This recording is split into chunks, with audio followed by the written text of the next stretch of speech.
I pulled into the driveway of my new house with the back seat full of moving boxes, my heart racing with excitement, only to find the front door already open and voices echoing from inside. I walked in to see my parents measuring the master bedroom while my sister stood in the living room with a tape measure, discussing furniture placement. Sarah looked up at me and smiled like she owned the place. "This house is worth living in," she announced. "I'm moving in this weekend." I stood frozen, watching them plan their lives in my space. They didn't ask permission. They assumed. That night, after they finally left, I changed every single lock and waited for Sunday. Standing in my empty living room that night, I couldn't stop shaking. Not from cold, but from the familiar weight of being invisible in my own life. The locksmith had just left, and I held the new keys in my palm, feeling their sharp edges press into my skin. These keys represented something my family had never given me, the right to say no. I grew up as the responsible one. While Sarah got to be carefree and spontaneous, I was the one who made sure bills got paid and emergencies got handled. My parents called it being dependable. I called it being the only one they could drain dry. 3 years ago, Sarah got engaged to a man she barely knew. She planned an extravagant wedding with ice sculptures, a live band, and 200 guests. When the bills came due, my parents sat me down at their kitchen table with somber faces. Dad cleared his throat and said they just couldn't afford to give Sarah the wedding she deserved. Mom cried. Sarah looked at me with those big, pleading eyes. I transferred $12,000 from my savings account that same week. I told myself it was an investment in her happiness. 2 years ago, Dad called me on a Tuesday morning. His voice had that edge it gets when he's trying to sound casual about something serious. He needed $10,000 for a business opportunity that couldn't wait, some kind of consulting venture with an old friend. He promised to pay me back with interest in 6 months. I emptied what was left of my savings and sent him the money. The business never materialized. The money never came back. Last year, Mom called crying. They were 3 months behind on their mortgage. Dad had been between jobs. They were going to lose the house. Could I help just until Dad got back on his feet? I paid 6 months of their mortgage payments. $200 total. Dad got a new job the next month, but somehow they still needed help with utilities, car repairs, and property taxes. All this time, I lived in a 400-square-foot studio apartment in a building where the heat barely worked in winter. I ate rice and beans 4 nights a week. I drove a 15-year-old sedan with a cracked windshield. I wore the same 5 outfits to work on rotation.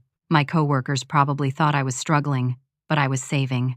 Every single penny I didn't spend on my family went into an account labeled Future. My parents and sister lived in a comfortable 4-bedroom house in a nice neighborhood. They went out to dinner twice a week. They took vacations. Sarah got her nails done every 2 weeks and posted pictures of her brunch dates. And I subsidized it all while telling myself that's what family does. For 5 years, I saved. I worked overtime. I freelanced on weekends. I turned down dates because I couldn't afford coffee shops. I skipped my college reunion because I couldn't afford the travel. I built my down payment dollar by dollar while my family built their comfortable life on my sacrifice. When I finally had enough for a down payment on a small house, I didn't tell anyone. Every time I'd mentioned wanting my own place before, suddenly there was an emergency. Suddenly Sarah needed help with her car payment, or Mom needed help with medical bills, or Dad's business idea needed seed money. My dreams always came second to their needs, so I kept it secret. I worked with a realtor during my lunch breaks. I viewed houses on weekends when I told my family I was working. I applied for the mortgage using a P.O. box for correspondence. When I found the perfect little 3-bedroom bungalow in a quiet neighborhood with a maple tree in the front yard, I put in an offer that same day. The day I closed on the house was the happiest day of my life. I sat in the title company office and signed paper after paper, and each signature felt like freedom. The realtor handed me the keys and congratulated me. I sat in my car in the parking lot and cried. Good tears, proud tears. I had done something entirely for myself. That was 3 days ago. I'd made the mistake of having some mail still forwarded to my parents' house while I updated my addresses. I suspect Sarah went through it. She has a habit of opening anything that looks interesting. She must have seen something from the mortgage company or the title company. Sunday morning arrived with gray skies and the smell of rain. I woke up early and made coffee in my new kitchen, still mostly empty, except for a folding table and 2 chairs. I was washing my mug when I heard the rumble of a truck engine outside. I looked out the front window and felt my stomach drop. A large moving truck was backing into my driveway. Sarah's car pulled up behind it. 3 of her friends climbed out, stretching and laughing. Sarah walked up to my front door with a key in her hand. I opened the door before she could try it. She looked surprised to see me. "Oh, you're here early. Good. You can help us unload." "Unload what?" I asked, even though I knew. "My stuff, obviously. I told you I was moving in this weekend." She tried to step past me, but I blocked the doorway. "Sarah, this is my house." She laughed. "Don't be dramatic, Dom. We're family. You bought a house with extra bedrooms, so obviously you knew we'd be sharing it. Now move. The guys are charging by the hour. You're not moving in." Her smile faded. "What? This is my house. I bought it. I didn't invite you to live here." Her face went red. "Are you serious right now? You bought a 3-bedroom house and you're going to live here alone while I'm stuck in that awful apartment with Jason." "You and Jason have a house. It's too small, and he's impossible to live with." "I need space." She pulled out her phone. "This is ridiculous. I'm calling Mom."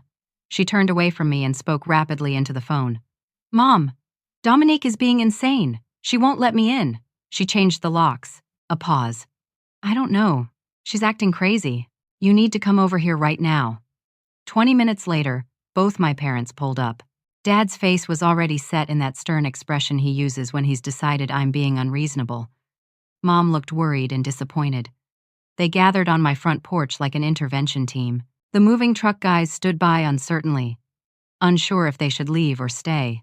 Sarah had her arms crossed, tears streaming down her face in that way she'd perfected since childhood, the one that always made me the villain.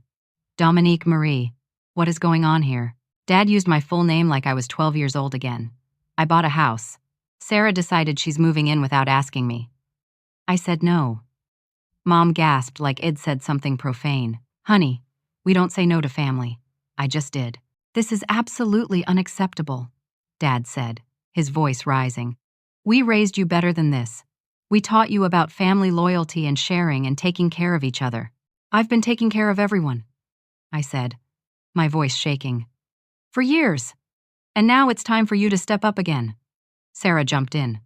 "I need this, Dom. I can't stay with Jason anymore, so get your own place. I can't afford it right now. I'm between jobs." That was news to me. Last I heard, she was working at a marketing firm. But then again, Sarah changed jobs like most people changed shoes. "Sarah, you have a house with your husband. I'm leaving him," she announced.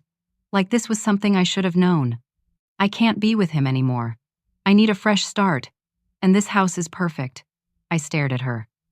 "You're leaving your husband, the man I paid $12,000 to help you marry 3 years ago." She waved her hand dismissively. That was then. People change. Relationships end. I need family support right now, and you're refusing to give it to me. We've already told the family about the new house." Mom added, her voice taking on a pleading tone. "Your Aunt Carol, Uncle Jim, the cousins, everyone's so excited that we're all going to be together." "What do you mean, all together?" Dad cleared his throat. "Your mother and I have been planning to downsize. The house is too big for just the 2 of us now. We were going to sell it and move in here with you. It makes financial sense." The world tilted. "You were going to sell your house and move into mine." "It's not just yours, sweetie," Mom said gently, like she was explaining something to a child. "We're family. When one of us does well, we all benefit. That's how it works. We've already put our house on the market," Dad added. "Got a good offer, too. We close in 6 weeks." I couldn't breathe. They'd planned my entire life without consulting me. They'd made decisions about my house, my space, my future, and expected me to just smile and accommodate. "No," I said. "No what?" Sarah asked. "No to all of it. No one is moving in. Not you. Not Mom and Dad. This is my house. After everything we've done for you." Dad's voice went cold. "After we raised you, fed you, put a roof over your head, paid for your education. You didn't pay for my education. I got scholarships and student loans that I'm still paying off. We gave you a car," Mom said. "A car that was repossessed, and I had to pay off the loan you took out in my name when I was 19. Silence fell over the porch. Sarah's friends were openly staring now. "We gave you opportunities," Dad said, but his voice had lost some of its certainty. "You gave me guilt, and I've been paying for it ever since." Sarah's face twisted. "So that's it? You're just going to abandon us? Leave me with nowhere to go? Force Mom and Dad to cancel their house sale? You have somewhere to go. You have a house with your husband. Mom and Dad can stay in their house. None of you are homeless. You're unbelievable," Sarah hissed. "Selfish and cruel. I can't believe I have a sister like you." She turned on her heel and stormed toward the moving truck. "Let's go," she yelled to her friends. "She's not worth it," but as she passed me, she suddenly lunged forward, trying to push past me into the house. I stumbled backward, and my phone fell from my pocket, the screen cracking against the concrete porch. Sarah grabbed for my other pocket, her fingers closing around my keychain. "I knew you'd have a spare," she said triumphantly, pulling out a key. But it was the wrong key. It was the old key to my parents' house. Something I'd forgotten was even on my keychain. She ran to the front door and jammed it into the lock. It didn't turn. She tried again, forcing it, her face getting redder and redder. "This doesn't make sense," she muttered. "You changed the locks? You actually changed the locks on your own family?" "Yes." She whirled around. "You know what? Fine. Fine. You want to live here alone in your precious house? You can have it. But don't come crawling back when you realize how lonely you are. Don't call me when you need family. Because we're done. Do you hear me? We're done." She threw the useless key at me. It bounced off my chest and clattered on the porch. Then she collapsed onto my front lawn, sobbing dramatically, her whole body shaking. "How can you do this to me?" she wailed. "Your own sister? I have nowhere to go, and you're throwing me out on the street. What kind of monster are you?" My neighbors had come out now.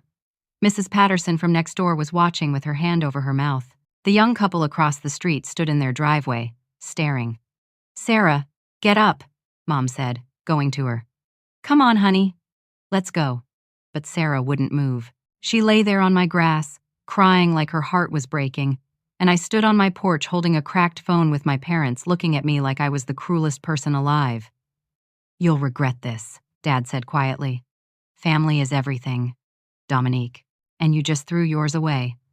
They eventually got Sarah into their car. The moving truck rumbled away. But before they left, Sarah rolled down her window and stared at me with red, puffy eyes. "This house is mine," she said, her voice hoarse. "You stole my future, and everyone's going to know what you did." Then they were gone, and I was alone on my porch in the neighborhood I'd been so excited to call home, with all my neighbors thinking I'd just destroyed my own sister. Monday morning, I dragged myself to work with 3 hours of sleep and a sense of dread that sat in my chest like a stone. I'd spent all of Sunday evening cleaning up my lawn where Sarah had trampled the grass and trying to explain to concerned neighbors that everything was fine, just a family misunderstanding. My phone had survived the crack with some duct tape holding the screen together. At 9:15, while I was in the middle of debugging code, it rang. Aunt Carol. I let it go to voicemail. 5 minutes later, she called again. Then Uncle Jim. Then my cousin Brenda. Then people I hadn't spoken to in years. On my lunch break, I listened to the voicemails. "Dominique, this is your Aunt Carol. I just heard what you did to poor Sarah. How could you? After your parents worked so hard to give you everything. Call me immediately. Dom, it's Jim. Really disappointed in you, kiddo. Your mom is devastated. You need to make this right. Hey, it's Brenda. Just wanted to say I can't believe you'd be so heartless. Sarah's like, literally homeless now because of you. That's messed up."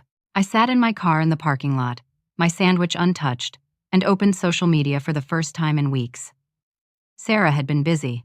Her post was at the top of my feed, posted at 6 in the morning, already with 200 likes and 73 comments. I don't usually air family business online, but I need to share what's happening because I'm heartbroken and don't know where else to turn. My sister recently bought a house. I was so happy for her. She promised me that when she got a place with extra rooms, I could stay there because she knew I was struggling in my marriage. I've been in a really dark place, dealing with things I can't fully talk about yet. But those of you who know me know what I mean. Yesterday, I showed up with my things, ready to finally escape a bad situation, and she locked me out. She changed the locks and wouldn't let me in. She said it was her house and I wasn't welcome. I broke down on her lawn, begging her to remember that we're family, that I needed her. She just stood there like I was nothing. I have nowhere to go now. I'm trying to figure out my next steps, but I wanted people to know the truth. Sometimes the people you think will be there for you turn out to be strangers. Heartbroken doesn't even begin to cover it. Attached were 3 photos. One of my house, taken from the street. One of Sarah crying, mascara running down her face.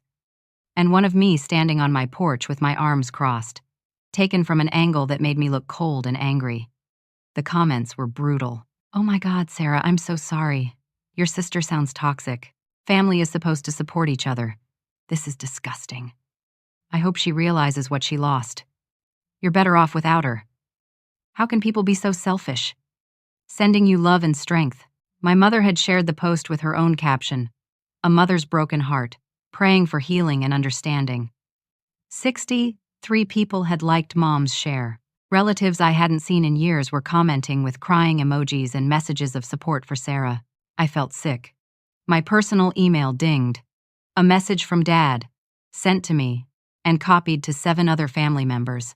The subject line, financial accounting and family obligations. I opened it with shaking hands.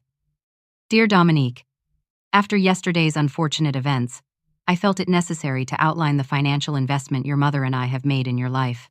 While we have always given freely out of love, your recent actions have made it clear that you view family relationships as transactional. Therefore, I am providing an accounting of our expenses on your behalf, with reasonable interest calculated at 5% annually. Birth through age 18. Estimated $400,000 for housing, food, clothing, medical care, and general upbringing. College years, $35,000 in supplementary support, cash gifts, and emergency funds. Post, college to present, approximately $18,000 in various loans and support. Total investment, $453,000, with interest over 28 years. Estimated total of $833,000. While we do not expect full repayment, we believe that providing equivalent housing accommodation for your mother, father, and sister who are in need is a reasonable request. Please consider this carefully. We can discuss a payment plan or housing arrangement at your earliest convenience. Your father." I read it 3 times, my hands trembling more with each pass. Head assigned a dollar value to raising me. Head calculated interest on being my parent. My coworker Jamie appeared at my car window, startling me. I rolled it down. "You okay?" she asked. "You've been out here for 40 minutes, just dealing with some stuff." She hesitated. "Is it true what they're saying?" "What who's saying?" "I saw a post from someone claiming to be your sister. She said you kicked her out of your house when she had nowhere to go." My stomach dropped. "Jamie, it's complicated." "I'm sure it is. Just wanted to check on you. People are talking in the break room." After she left, I checked Sarah's social media again. Shed added a new post an hour ago. "Update. Thank you all so much for your support. I'm currently staying with friends, but I don't know how long that will last. If anyone knows of affordable housing or can offer any help, please reach out. I never thought I'd be in this position. Please share this post. I need all the help I can get." 342 shares already. The afternoon was torture. 2 more coworkers stopped by my desk with sympathetic faces, asking if I was all right. One mentioned Shed, seen that post about your family situation, and wanted to offer support. Her tone suggested she thought I needed an intervention, not support. My boss called me into her office at 4 o'clock. "Dominique, I need to talk to you about something sensitive."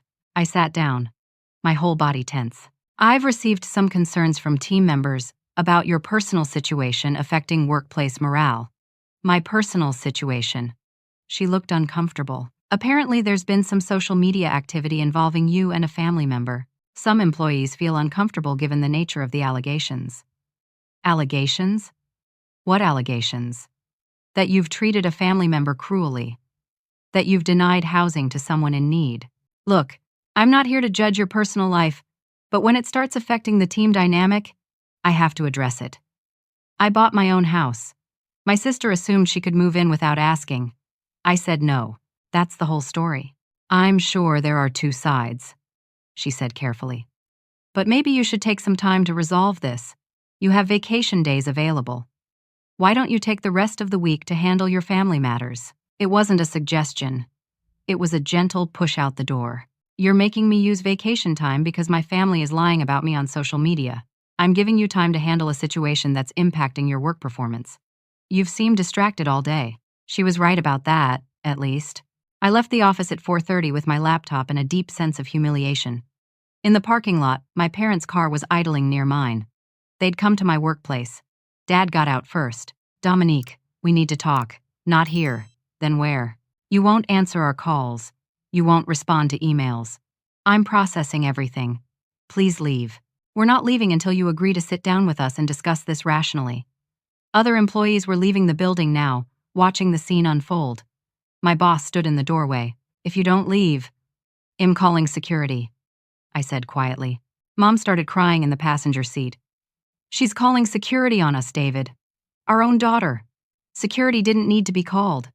My parents left, but not before Dad pressed an envelope into my hand. Read this tonight.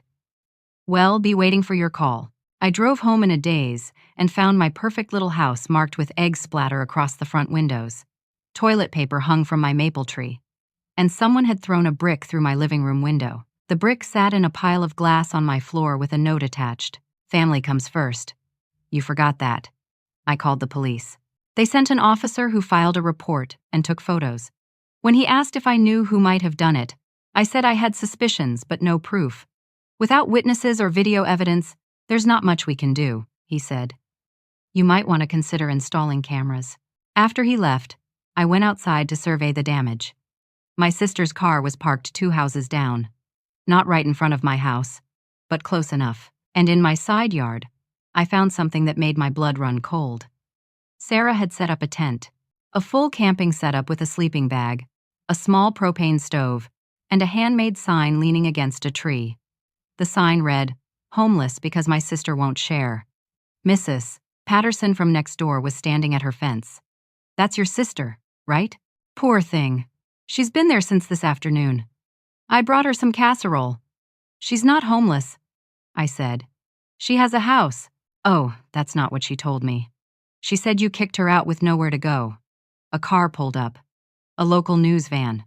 A reporter climbed out with a cameraman. Sarah emerged from her tent, her eyes red and puffy.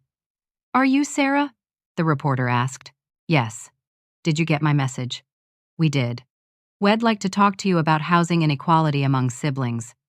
It's an interesting angle we haven't covered before. I stood frozen in my driveway as my sister gave an interview on camera, 20 feet from my property line, about how her cruel sister had left her homeless despite having a 3-bedroom house. The reporter turned to me. Are you the sister? Would you like to comment? No comment, I said, and went inside. Through my broken window, I watched them film Sarah in her tent as the sun set. Neighbors gathered to watch. Someone brought her a blanket. The young couple across the street brought her hot chocolate. My phone buzzed with a text from an unknown number. You did this to yourself. If you'd just shared like family is supposed to, none of this would be happening. It's not too late to fix it. Let her move in, and this all goes away. Love, Mom. I sat on my floor in the broken glass and finally let myself cry. The news segment aired Thursday evening during the local 6 o'clock broadcast. I watched it alone in my living room with cardboard taped over my broken window and my stomach in knots. Coming up next, a family feud over a new home. One sister claims she was promised a place to stay, but was locked out. Is this a cautionary tale about family obligations in modern America? Well, hear from both sides after these messages. After the commercial break, there was Sarah, sitting in her tent with the reporter crouched beside her. Tell us what happened, Sarah. My sister just bought this beautiful house. The camera panned to show my home in the background. My address was clearly visible on the mailbox. She knew I was in a difficult situation. I'm leaving a marriage that wasn't healthy for me. I thought family would be there when I needed them most. But when I showed up to move in, Shed changed all the locks. She changed the locks? Did you have a key before?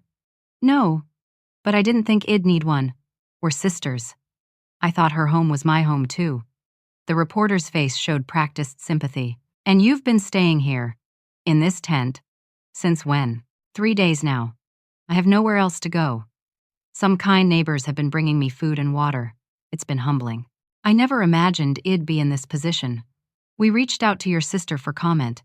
She declined to speak with us on camera. What would you say to her if she was watching right now? Sarah looked directly at the camera, tears streaming down her face. Dom, I love you. I don't understand why you're doing this. Please, can we just talk? I'm your sister. I don't have anyone else. The camera cut to the reporter standing in front of my house. Experts say that family financial disputes are increasingly common, especially as housing costs rise and adult children find themselves caught between personal dreams and family obligations. This situation raises difficult questions about where personal boundaries end and family responsibility begins. For News Channel 7, I'm Andrea Morrison. My phone started ringing immediately. Friends I hadn't talked to in months. Former classmates. Even my high school guidance counselor. Just wanted to reach out and see if you're okay. Saw the news. Is there something I can do to help? I always thought you were such a kind person. I'm sure there's more to the story. That last one stung the most. The implication that I was probably the villain, but they were giving me the benefit of the doubt out of politeness. Friday morning, my boss called before I'd even finished my coffee. Dominique, I need you to come in today. We have a situation. I arrived at the office to find her waiting in the conference room with the HR director. Please sit down, the HR director said. My boss looked uncomfortable. We've received formal complaints from 2 employees. They've expressed that they feel uncomfortable working with you given the current situation with your family. What situation? The lies my sister is telling on TV. They've cited the news coverage and social media posts. They feel that someone who would, in their words, treat family that way might not be a safe or supportive colleague. I couldn't believe what I was hearing. So I'm being punished at work because my sister is camping in my yard and lying about me? No one's being punished, the HR director said carefully. But we do need to maintain a positive work environment. Given everything happening, we think it's best if you take a leave of absence until this is resolved. A leave of absence. Paid, of course. We're not terminating you. We just think some space would be beneficial for everyone. I'm being forced to take time off because my family is harassing me. My boss leaned forward. Dominique, yesterday your parents came to the office and caused a scene. This morning, security had to escort your sister off the property. She was in the lobby asking to speak with you, and when they told her you weren't here, she sat down and refused to leave until Shed made her sister understand. We had to threaten to call the police. I put my head in my hands. I'm so sorry. I didn't ask for any of this. We know. But until it's resolved, we need you to work from home. Use the time to handle your personal matters. Well, revisit in 2 weeks. I left through the back entrance to avoid anyone seeing me. In the parking lot, I found a flyer tucked under my windshield wiper. Is this who we want in our company? Ask Dominique about what she did to her homeless sister. Someone had printed them and distributed them to cars in the employee parking lot. When I got home, the scene in my yard had expanded. Sarah's tent was now accompanied by a borrowed RV, parked on the street in front of my house. 3 of Sarah's friends sat in lawn chairs beside the tent. Signs were staked in my front yard. Sisterly love should mean sharing. Housing is a human right. Family first. My doorbell rang.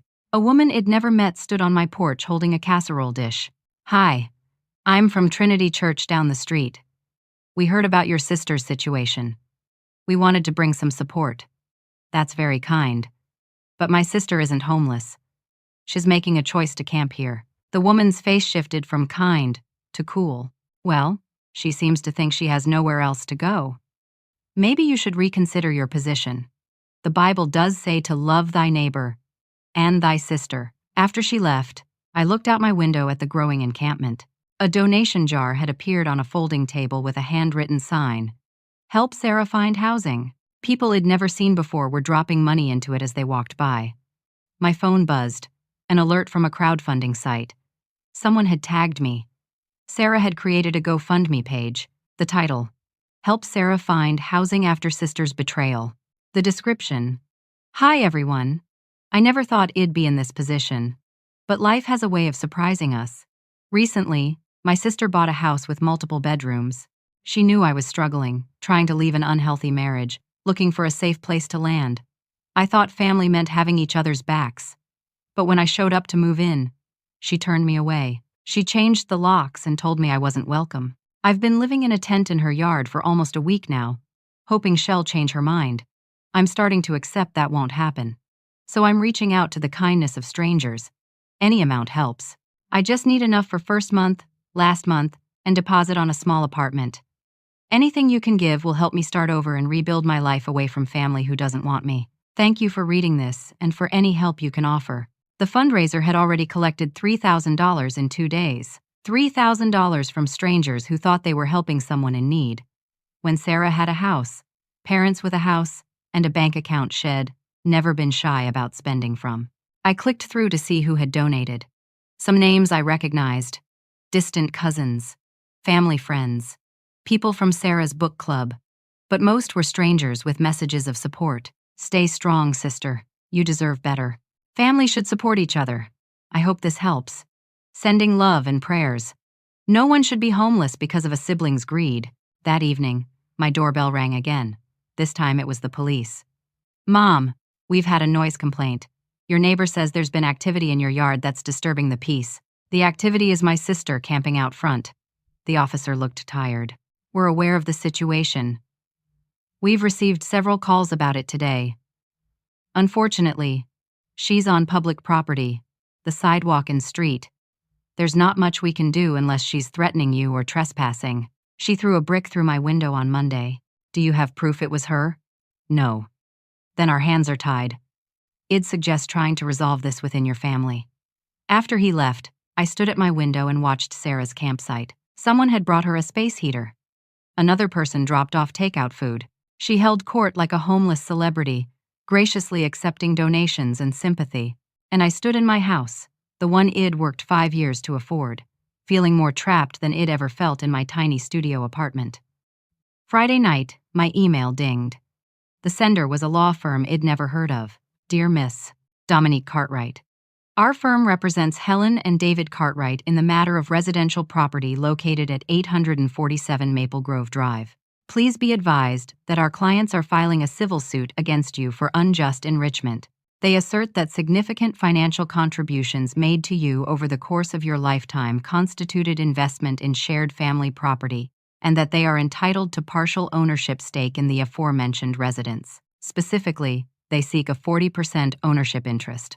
Please respond within 10 business days to arrange discussion of settlement options. Otherwise, we will proceed with filing in county court. A hearing date has been preliminarily set for 3 weeks from this correspondence. Sincerely, Robert J. Hammond, attorney at law. I read it 5 times. My parents were suing me for 40% of my house. I sat on my floor and laughed, not because anything was funny, but because the alternative was screaming. Saturday morning, I woke up with a plan. For the first time in a week, the fog of shock and hurt had lifted enough for me to think clearly. I'd spent years being reactive to my family's demands. It was time to be proactive. I found a lawyer through an online search, filtering for family law and property disputes. The reviews for Catherine Webb were strong. Her consultation fee was $200. I booked an appointment for Monday morning and spent the weekend preparing. I started by gathering every piece of financial documentation I had. Bank statements going back 7 years, the legal limit I'd kept, copies of checks I'd written to my parents, Venmo receipts for transfers to Sarah, credit card statements showing purchases I'd made for them, screenshots of text messages where they'd asked for money and I'd agreed. The more I compiled, the clearer the pattern became. Sarah's wedding. I'd been told the total cost was $12,000, and my parents couldn't contribute, but I found Facebook photos from the wedding planning period. Sarah's mother-in-law had posted about paying for the venue and catering, thanking God for the ability to give her son a beautiful wedding. That was at least $8,000 of the total. So where did my $12,000 go? I dug deeper. More Facebook posts from Sarah and her husband's honeymoon in Aruba. Then posts about their new furniture, all matching, expensive pieces, the kind you don't buy when you're financially struggling. My $12,000 had funded their luxury start to married life, not their wedding. Dad's business investment. I searched my email for any information about this consulting firm had needed the $10,000 for.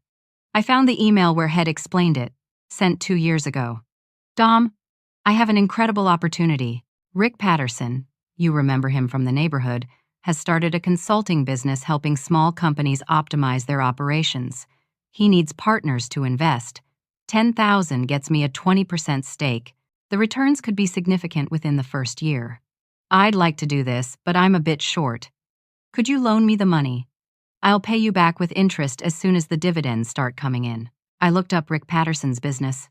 The LLC had been registered 3 months before Dad asked me for money. It had dissolved 2 months after. Total lifespan: 5 months. It had never done any consulting work according to the state business records. But I found something else. Dad's Facebook photos from that same period. A brand new fishing boat, gleaming in the driveway. Caption: Finally got my dream boat. Life is good. I looked up the model. Used, it would have cost about $12,000. My $10,000 plus a little savings of his own had bought him a boat, not a business investment. The mortgage payments. This one was trickier because I didn't have access to their financial records, but I remembered Mom's exact words when she called. We're 3 months behind and the bank is threatening foreclosure. I searched public records for foreclosure filings in their county. Nothing under their names during that period. Then I found their property deed. They'd refinanced 8 months before Mom called me crying. The refinance had pulled out $50,000 in equity. Where had that money gone? I searched their Facebook again. A kitchen renovation. Completed 7 months ago with new granite counters and custom cabinets. A trip to Europe. 6 months ago. With pictures from Paris, Rome, and Barcelona captioned, Finally seeing the world. They'd pulled out $50,000, spent it on luxuries, and then claimed poverty to get me to cover their bills. By Sunday evening, I had a folder 3 inches thick with evidence. My hands shook as I reviewed it all. These weren't honest mistakes or misunderstandings. This was systematic manipulation spanning years. Monday morning, I met Catherine Webb in her downtown office. She was younger than I expected, maybe 40, with sharp eyes and a no-nonsense demeanor. Tell me everything, she said. I did. I showed her the legal letter from my parents' attorney. I walked her through the financial history. I explained the current situation with Sarah camping in my yard and the public campaign against me. Catherine took notes and asked clarifying questions. When I finished, she leaned back in her chair. First, the good news.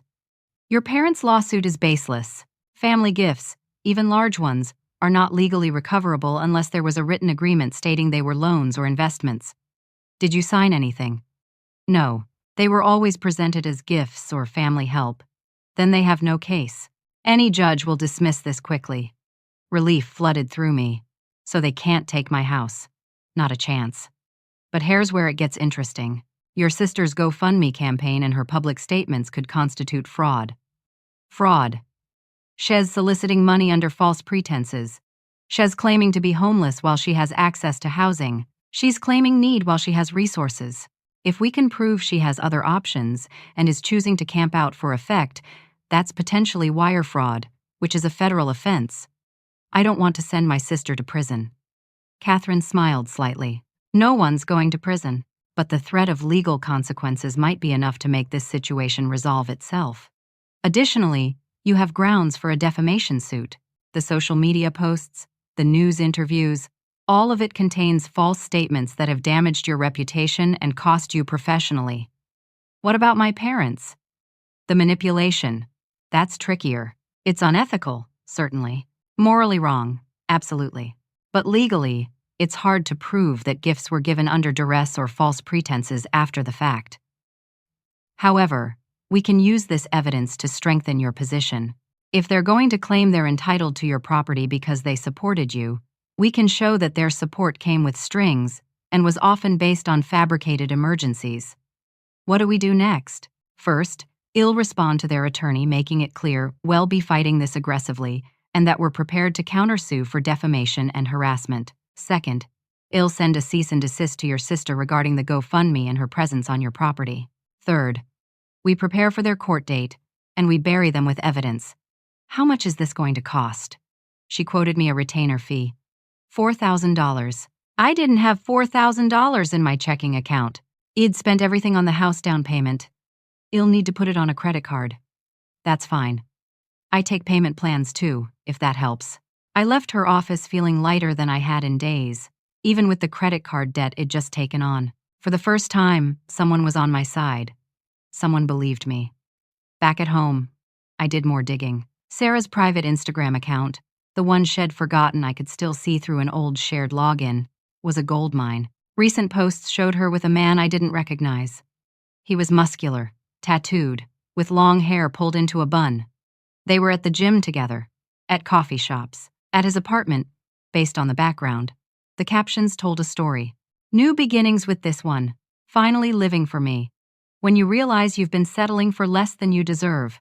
These posts were dated over the last 3 months, while she was still married, while she was telling everyone she needed to escape an abusive situation. I clicked through to the man's profile. His bio listed him as a personal trainer at a local gym. Sarah had been tagged at that same gym dozens of times over the past 4 months. There was nothing in her posts suggesting abuse, nothing indicating fear, just a woman who'd found someone new and wanted out of her marriage. I screenshotted everything and sent it to Catherine. Then I did something I'd been avoiding. I looked at the GoFundMe page again. It now had $8,000 in donations. $8,000 that people had given thinking they were helping someone in genuine need. But Sarah wasn't in need. She was making a choice to camp in my yard for sympathy and attention, rather than use any of the actual resources available to her. I reported the GoFundMe campaign for fraud, providing screenshots and evidence that Sarah had housing options. I didn't know if anything would come of it, but I had to try. That evening, Catherine called me. I've reviewed everything you sent. The Instagram posts are damning. Your sister isn't fleeing abuse. She's fleeing a marriage she's bored with, and she wanted a free place to conduct an affair. This changes everything. How? It shows intent to deceive. It strengthens the fraud case, and it gives us leverage. I'm going to send your sister a letter first thing tomorrow morning outlining potential criminal charges and demanding she cease her campaign immediately. I'm also going to inform her that the GoFundMe is being investigated and she may be required to return all donations. What about my parents? I'll send them a letter too, making it clear that we have evidence of their pattern of financial manipulation and that if they proceed with their frivolous lawsuit, we'll countersue for harassment, emotional distress, and legal fees. That night, I slept better than I had since this whole nightmare started. Tuesday morning brought a new development. Sarah's husband called me. Dominique? This is Jason. Sarah's husband. Do you have a minute? I almost didn't answer, but curiosity won. What do you want, Jason? I need to know if what I'm seeing is true. The social media posts about you refusing to let Sarah move in. The camping thing. Is it real? It's real, but it's not what it looks like. Sarah showed up at my house without asking and expected to move in. I said no. She's been making a scene ever since. He was quiet for a moment. She told me she was staying with her parents to help them with some things around the house. She said we needed space to work on our marriage. That was a week ago. I just saw the Facebook posts from her friends about the tent and the GoFundMe. Jason, I'm so sorry. I didn't know she was lying to you too. There's more, isn't there? His voice was strained. I felt like something was off for months. She's been distant, coming home late, making excuses. I hesitated. It wasn't my place to blow up someone else's marriage. But then again, Sarah had tried to blow up my life. Jason, I think you should check her Instagram. Her private account. I think you need to see what she's been posting. We share an account login. I never thought to look. Look. He hung up. 20 minutes later, he called back. His voice was shaking. Who is Derek? I think he's her personal trainer. She's leaving me for her personal trainer, and she was going to move into your house to be closer to him, wasn't she? I don't know her plans, Jason. I'm sorry you're finding out this way. Don't be sorry. Thank you for telling me. I've been killing myself trying to figure out what I did wrong, how I could fix us. And the whole time, she was just done and didn't have the guts to tell me. He paused. There's something else you should know. 3 years ago, right after we got married, Sarah convinced me to take out a loan against our house. $20,000. She said her dad needed it for a business opportunity and that we'd get it back with interest in 6 months. My stomach dropped. Let me guess. You never saw that money again. Not a cent. I've been paying that loan alone while Sarah spent money like we had it. I thought I was helping family. Your family. Our family. But it was just another con, wasn't it? I think it was. I'm filing for divorce. Tomorrow. And I'm telling the lawyer everything. About the loan, about the affair, all of it. After he hung up, I sat in my kitchen and felt an unexpected wave of sympathy for Jason. Had been used just like I had. We were both casualties of my family's sense of entitlement. Wednesday afternoon, things started happening fast. Sarah's tent disappeared. The RV drove away. When I looked out my window, the entire encampment was gone. My phone rang. Catherine, they got the letters.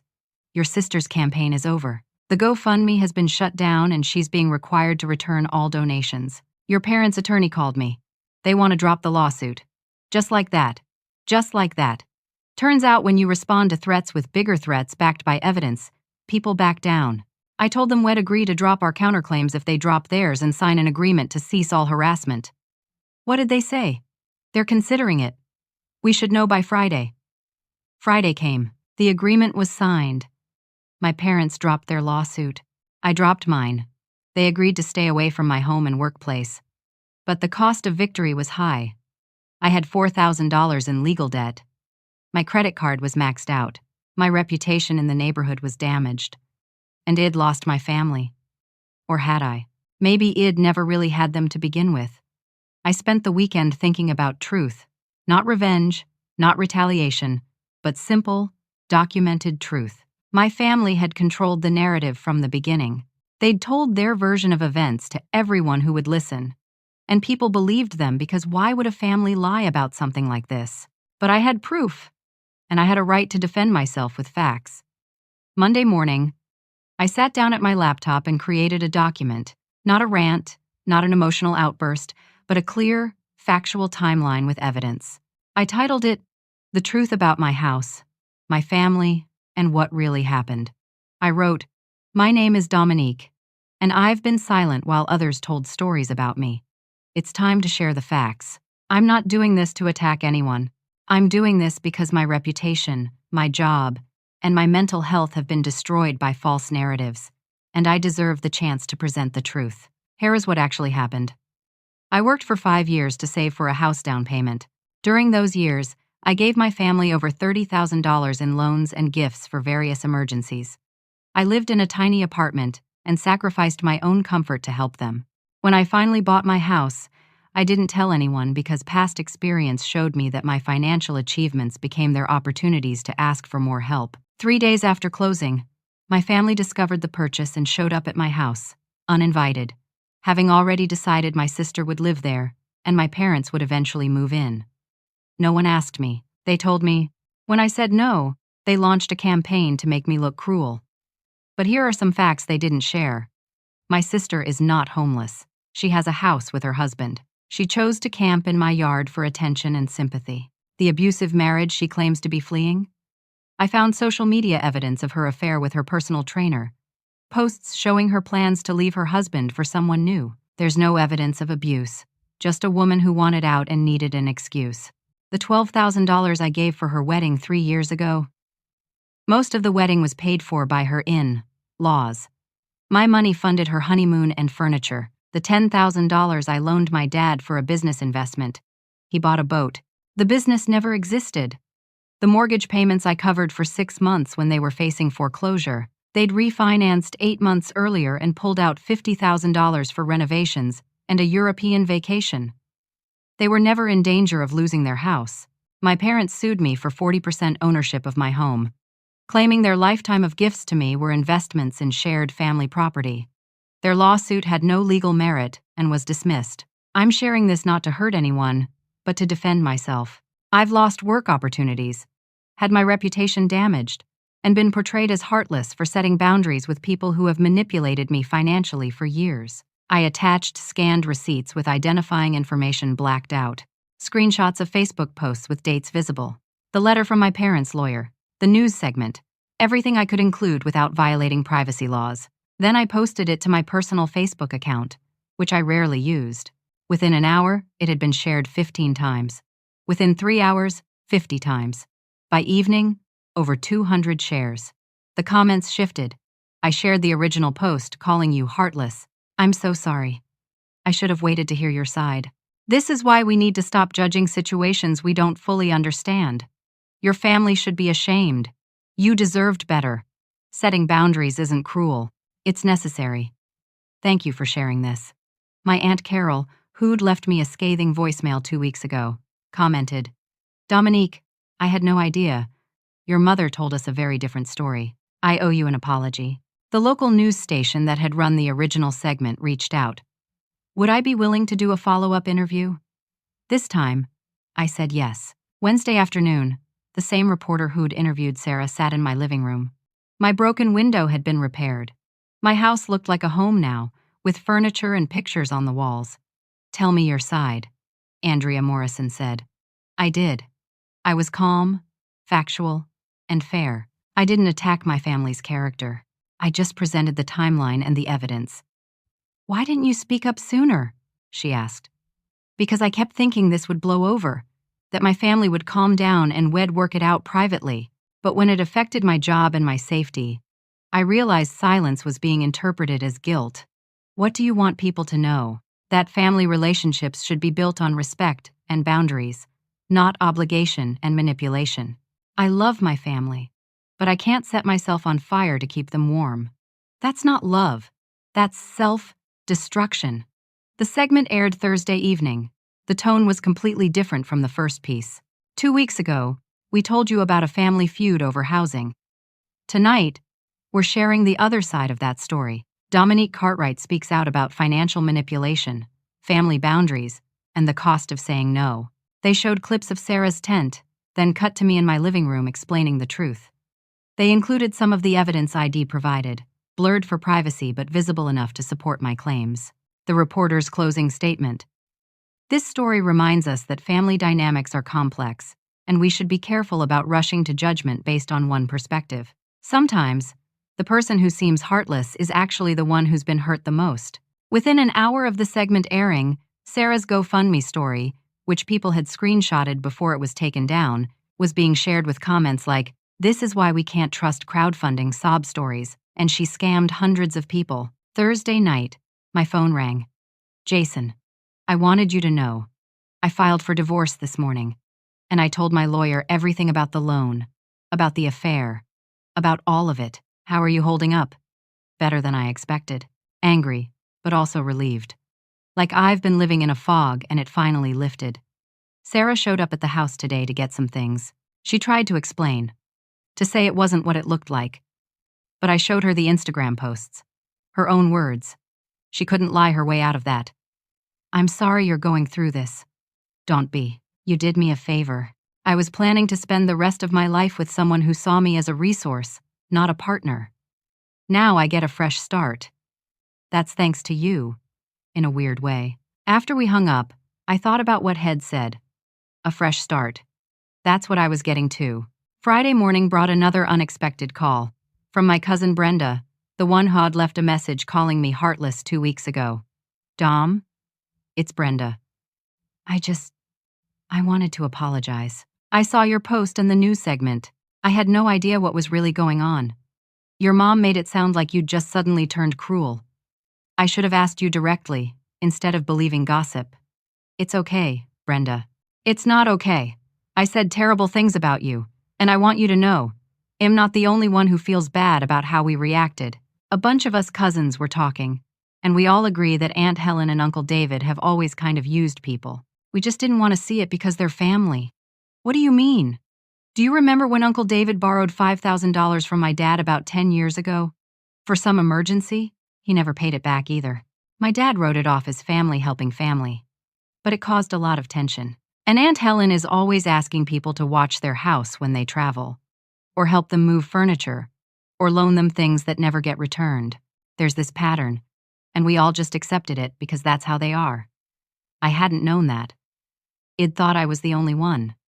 Brenda, I appreciate you calling. I'm glad you set boundaries. Someone needed to. And I'm sorry it took me so long to see what was really happening. Over the weekend, more family members reached out. Not everyone. Some stayed loyal to my parents, but enough people apologized that I started to feel less alone. The best call came Sunday afternoon, from Sarah. "Dom, can we talk?" I almost hung up, but something in her voice, a tiredness, made me listen. "I'm listening. I messed up, really messed up. I've spent the last week thinking about everything, and I messed up so bad. Okay, Jason's divorcing me. I'm probably going to lose the house in the settlement because of the affair. Mom and Dad are furious with me for tanking their lawsuit. Everyone knows I lied about the GoFundMe. My friends aren't returning my calls, and I keep thinking about how none of this had to happen." "What did you think was going to happen, Sarah?" "I don't know. I thought you'd just let me move in. Like you always just say yes when we need something. And when you didn't, I panicked. I thought if I made enough noise, if I got enough people on my side, you'd give in like you always do. But I never stopped to think about why you were saying no in the first place. I said no because I needed something that was just mine. For once. I know that now. And I'm sorry. I'm really, really sorry. For the tent and the posts and the GoFundMe and all of it. I was selfish and manipulative, and you didn't deserve any of it. I was quiet. Part of me wanted to accept the apology and rebuild. Part of me knew that forgiveness didn't mean forgetting. Thank you for apologizing. I appreciate that. Do you think we can ever get past this? I don't know, Sarah. Maybe someday. But right now, I need space. I need time to heal from everything that happened. I understand. Just know that. I'm sorry. And I hope someday you can forgive me." After she hung up, I sat with the call. It was the first time Sarah had ever genuinely apologized for anything. It didn't fix everything. It didn't erase the damage. But it was a start. Maybe not for us, but for her.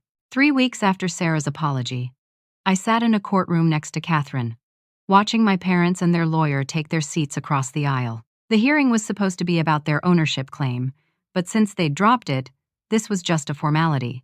The judge would dismiss the case and we'd all go home. My parents looked smaller than I remembered. Dad's shoulders were slumped. Mom wouldn't meet my eyes. Their lawyer stood. "Your Honor, my clients wish to withdraw their complaint against the defendant." The judge, a woman in her 60s with reading glasses perched on her nose, looked over the file. "On what grounds was this suit filed originally?" "Unjust enrichment, Your Honor." My clients believed that financial contributions they'd made to their daughter over her lifetime entitled them to partial ownership of property she recently purchased. And on what basis did they believe that? The lawyer shifted uncomfortably. "Family investment." "Your Honor, were these contributions made with a written agreement stipulating return of investment or shared ownership?" "No, Your Honor." "Were they documented as loans with repayment terms?" "No, Your Honor." The judge looked at my parents over her glasses. "So you gave your adult daughter gifts, as parents do, and then decided after she made a major purchase that those gifts were actually investments you could claim ownership over." "Your Honor, it's more complicated than that," Dad started. "I'm sure it is," the judge said dryly. "But legally, it's quite simple. Gifts are gifts. They're not retroactively convertible into investments without documentation." "Miss Cartwright, do you have anything to add?" Catherine stood. "Your Honor, we'd like to present a countersuit for defamation, harassment, and emotional distress, but my client is willing to drop all claims if the plaintiffs agree to a mutual restraining order and a signed agreement to cease all contact unless initiated by my client." The judge looked at the documents. "Have both parties agreed to this?" "Yes, Your Honor." "Then am dismissing this case and approving the mutual agreement." "Mr. and Mrs. Cartwright, let me be very clear. If you violate this agreement, if you go near your daughter's property or workplace, if you contact her in any way she hasn't explicitly agreed to, you'll be held in contempt. Do you understand?" "Yes, Your Honor," they mumbled. "Good. This case is dismissed. We're done here." Outside the courthouse, my parents lingered by their car. I walked past them toward my own vehicle, but Dad called out, "Dominique, please, can we just talk for a minute?" Catherine put a hand on my arm. "You don't have to." "I know," I said, "but I want to." I walked over to them, keeping 10 feet of distance. "We're sorry," Mom said, her eyes wet. "We handled everything wrong." "You did. We just wanted what was best for the family, Dad added. No, I said firmly. You wanted what was best for you. There's a difference. We gave you everything, Dad said, his voice rising. We raised you. We supported you. We were there for you. You did the bare minimum of parenting and then spent 28 years treating me like a bank. That's not support. That's exploitation. Mom sobbed. How can you say that? We love you. Maybe you do, but your love comes with conditions and price tags, and I can't afford it anymore. I started to walk away, then turned back. I hope someday you figure out that family isn't about what you can get from each other. It's about what you give freely, without expectation. When you understand that, if you ever understand that, we can talk. Until then, please respect the agreement. I got in my car and drove away, leaving them standing in the parking lot. 3 months later, my life looked completely different. My house was fully furnished and decorated exactly how I wanted it.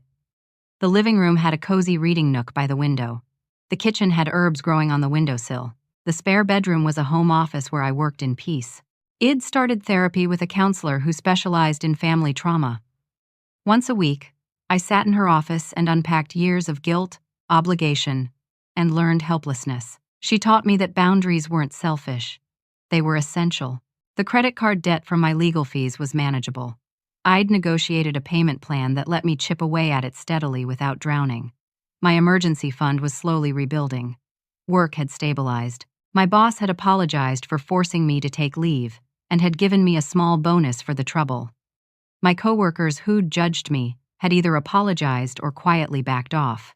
I'd proven myself through my work, and that spoke louder than gossip.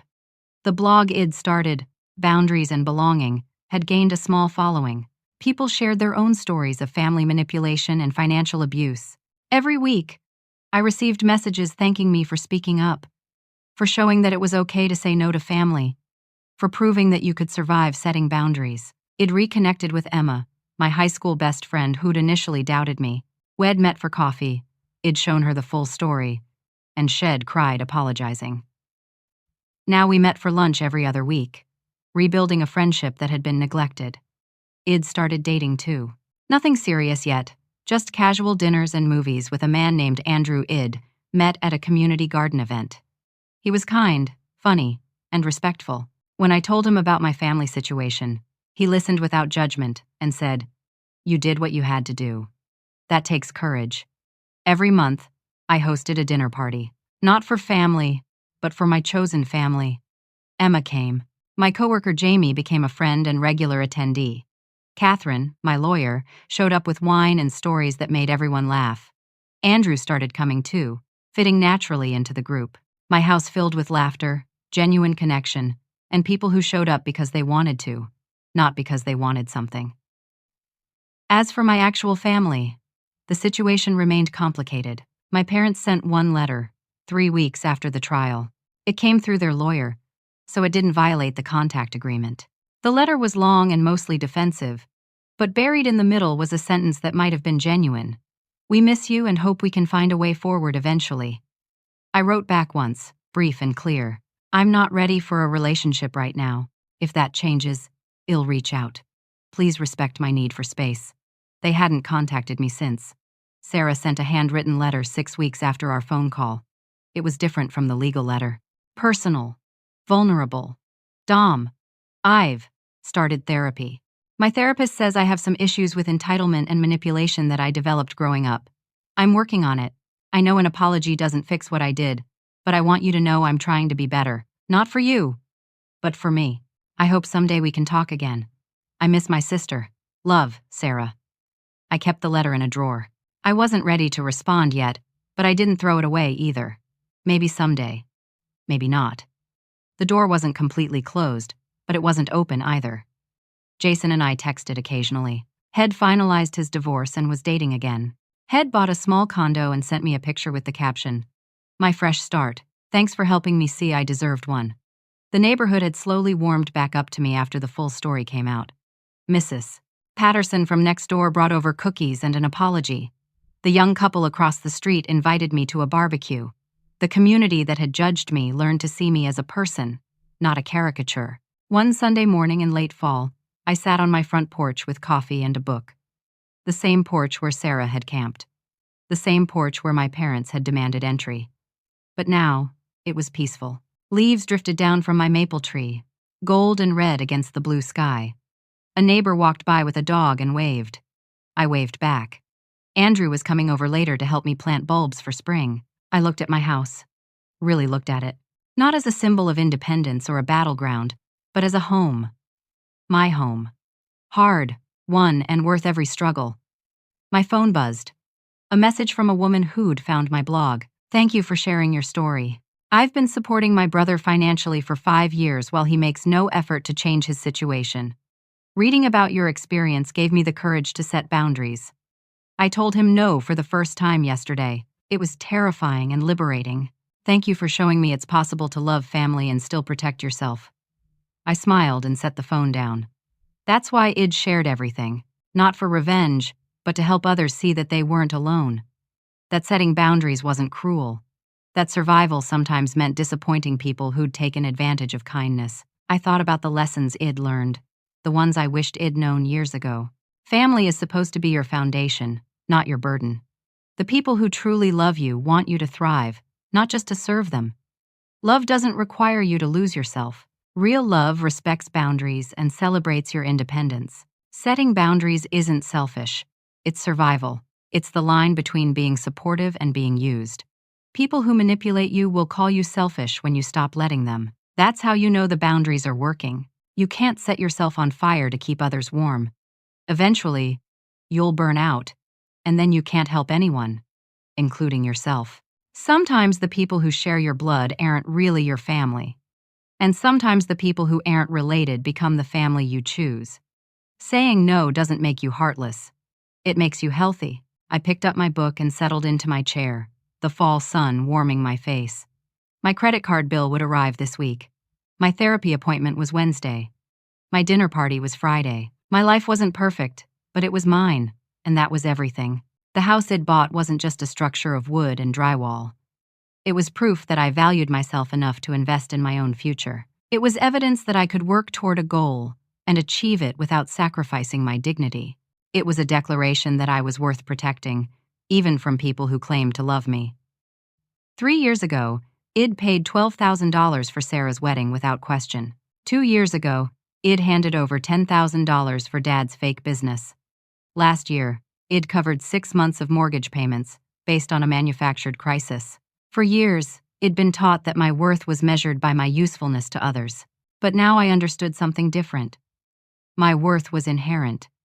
It didn't depend on how much I gave or how many people I pleased. I had value simply because I existed, and I deserved a life that reflected that value. The relationships I'd built since setting boundaries were deeper and more genuine than anything I'd had before. When Jamie brought dinner after I had a rough day, she wasn't keeping score or building up credit for future demands. When Emma listened to me process my feelings, she wasn't waiting for me to return the favor with money or sacrifice.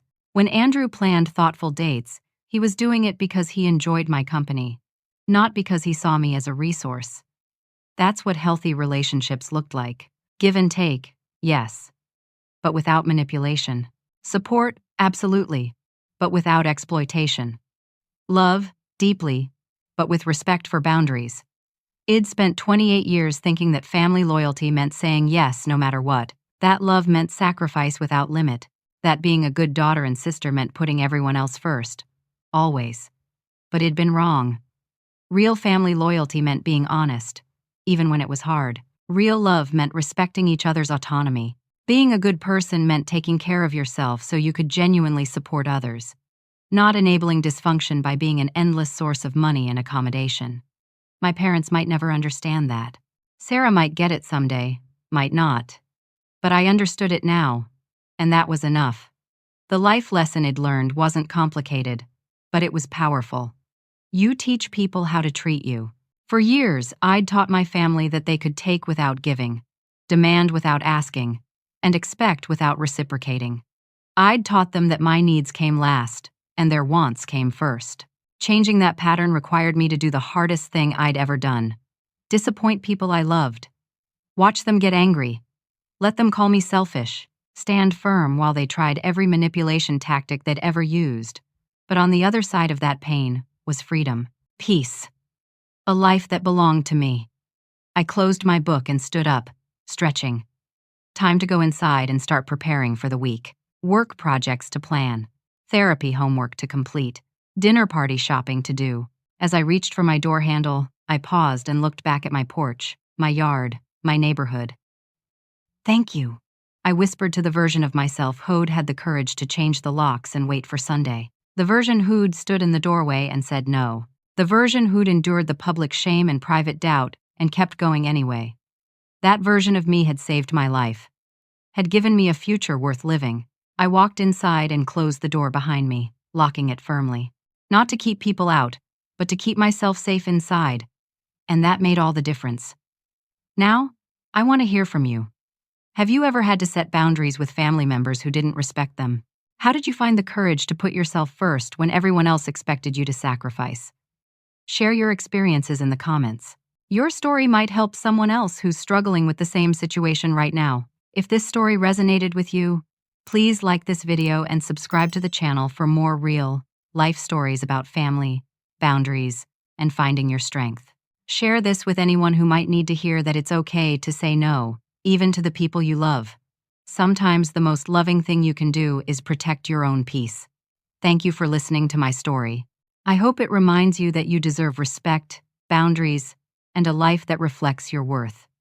Take care of yourselves. And remember, saying no to others sometimes means saying yes to yourself.